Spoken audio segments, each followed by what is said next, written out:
Bismillahirrahmanirrahim.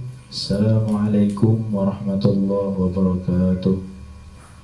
Alhamdulillah, wassalatu wassalamu ala rasulillah wa ala alihi wa sahbihi wa mawalah. La hawla wa la quwwata illa billah, amma ba'du. Jamaah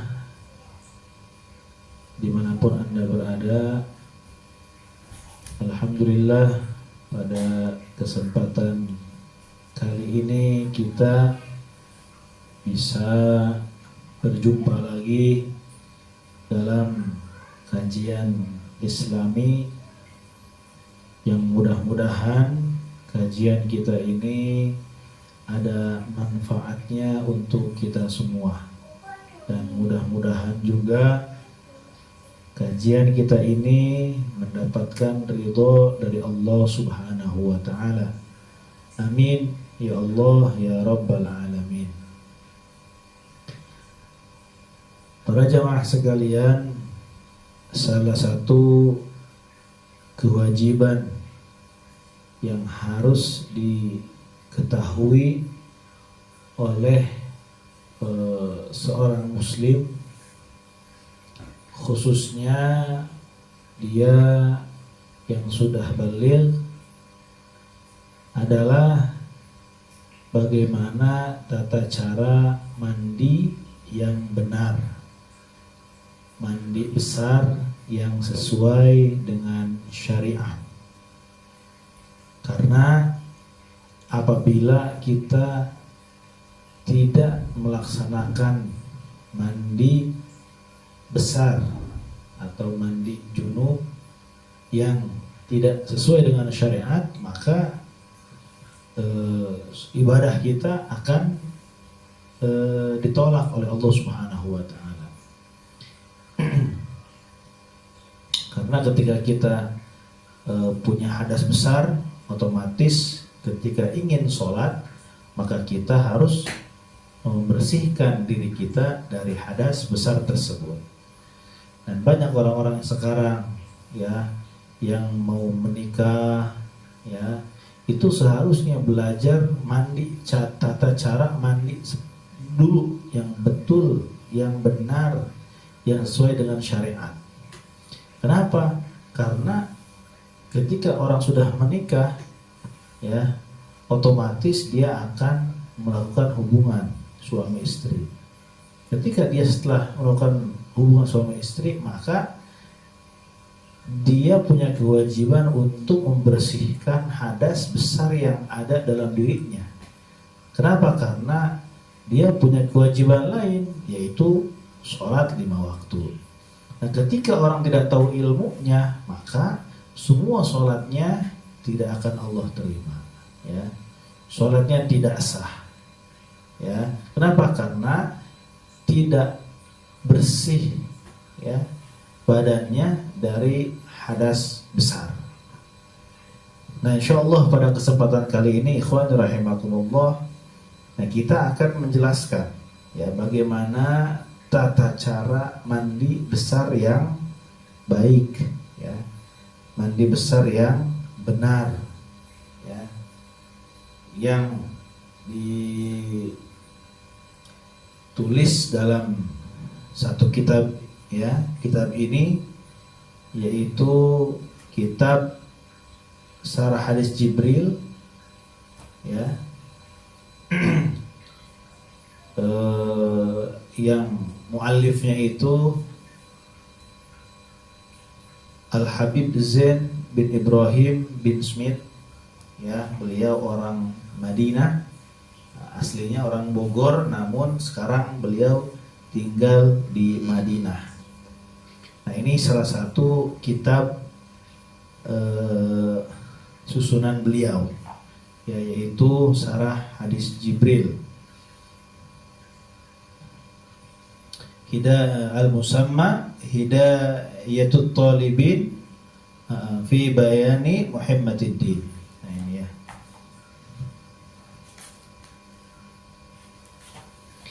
Nah, insyaallah pada kesempatan kali ini kita akan membahas tentang tata cara mandi seperti apa, kaifiat mandi besar atau mandi untuk menghilangkan hadas besar yang baik, yang benar, yang sesuai dengan aturan dan tuntunan dari syariat.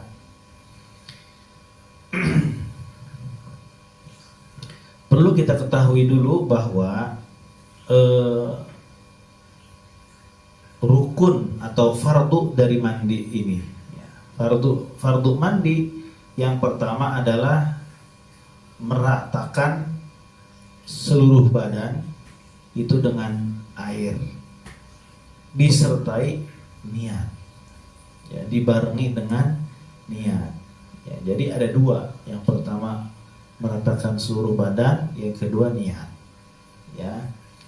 Ratakan seluruh badan dengan air sambil kita niat untuk menghilangkan hadas besar. Boleh kita niat raf'il hadasil akbari, boleh juga fardil ghusli. Nawaitu raf'al hadasil akbari fardhu lillahi ta'ala, atau nawaitu fardul ghusli lillahi ta'ala, ya. Nah, itu adalah fardu niat. Kemudian wajib kepada orang, ya, yang dia melakukan mandi besar, yaitu harus menyampaikannya air ke dalam, ke batin rambut yang tebal. Contoh misalkan rambutnya tebal, ya, atau jenggotnya tebal, ya, itu wajib air tersebut sampai ke dalamnya, ya, sampai ke kulit yang di dalam. Karena kalau misalkan asal, ya, kita menyiram airnya, maka tidak akan sampai airnya ke dalam rambut, ke kulit. Nah, kenapa? Karena saking tebalnya rambut tersebut. Tapi harus digosok-gosok atau digosok-gosok begini, ya. Nah, itu caranya. Wa ma tahta qulfatul aqlaf. Tahta qulfatil aqlaf, yaitu dan wajib juga air tersebut sampai ke bawah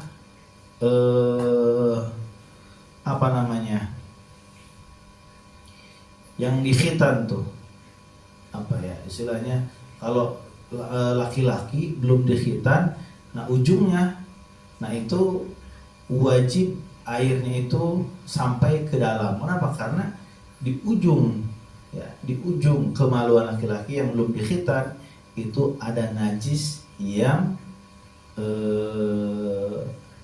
tersisa, gitu ya, yang tersisa setelah dia buang air, ya, artinya tidak sempurna keluarnya, ya, tidak sempurna keluarnya. Makanya kenapa laki-laki itu harus di khitan, gitu ya.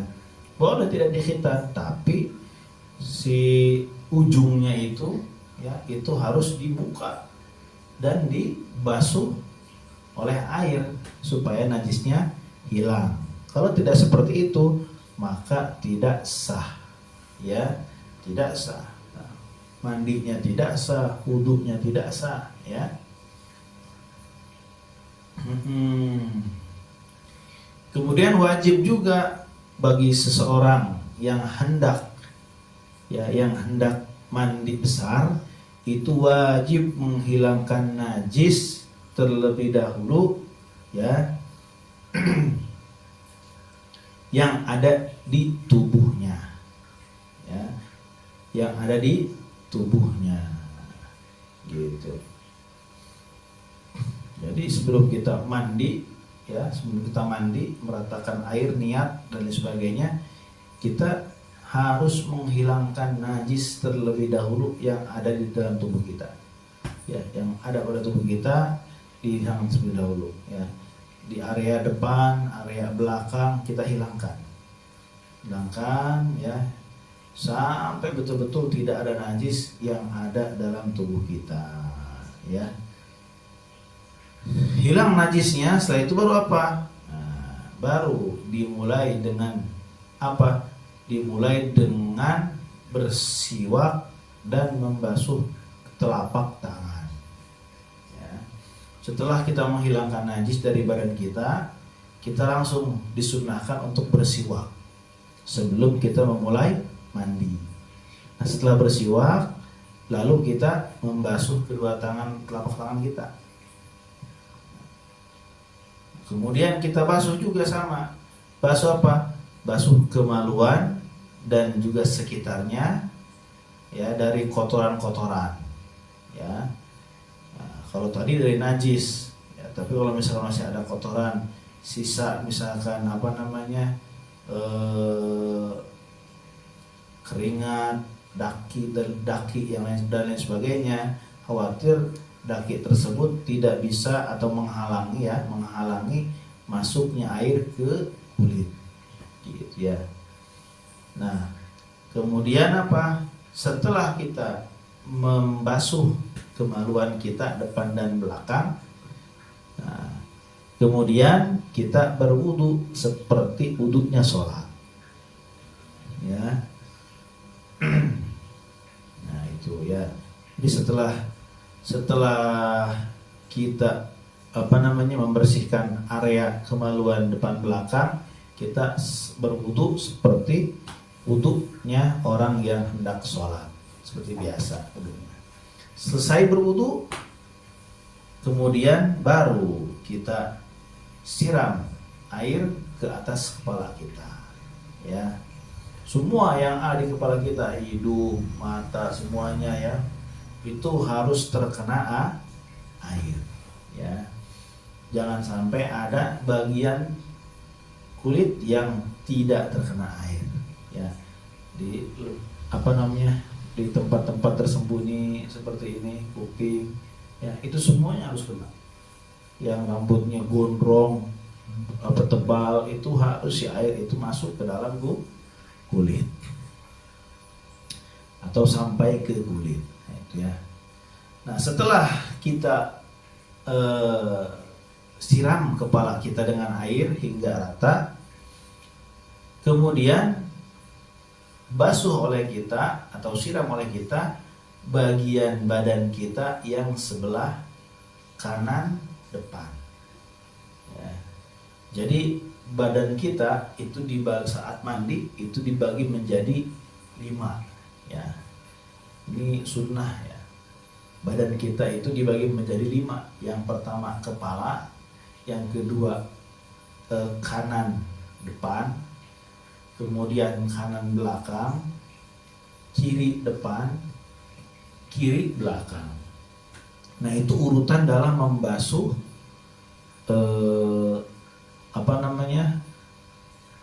tubuh kita saat mandi. Nah, ini hukumnya sunnah ya.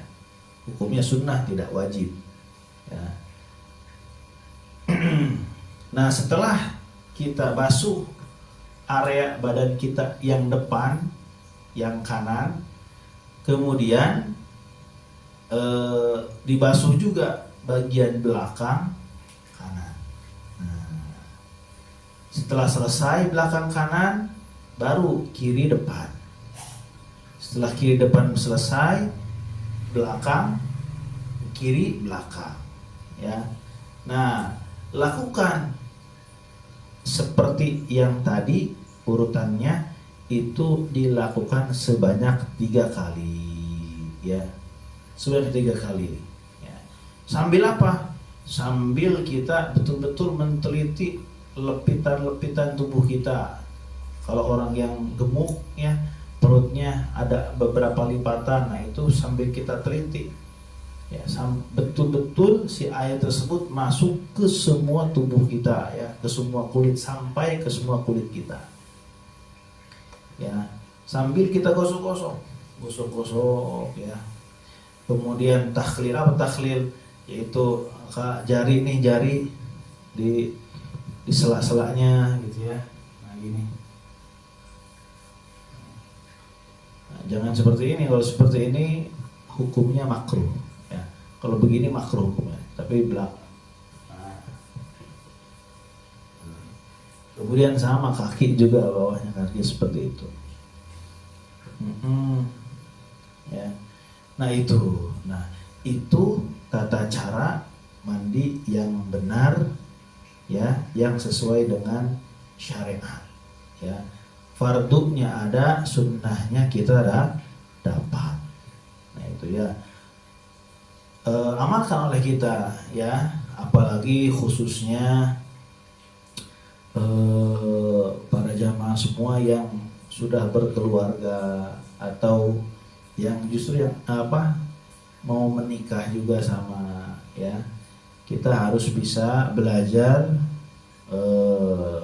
tata cara mandi yang betul, ya, yang benar, sehingga hadas besar yang ada dalam diri kita itu hilang. Ya, kalau hilang, wudhu kita sah, sholat kita pun sah. Kalau sah, berarti sholat kita insya Allah diterima oleh Allah Subhanahu wa Ta'ala. Ya, mungkin hanya itu yang bisa saya sampaikan pada kesempatan kali ini. Mudah-mudahan ada manfaatnya. Wal afu minkum. Wassalamualaikum warahmatullahi wabarakatuh.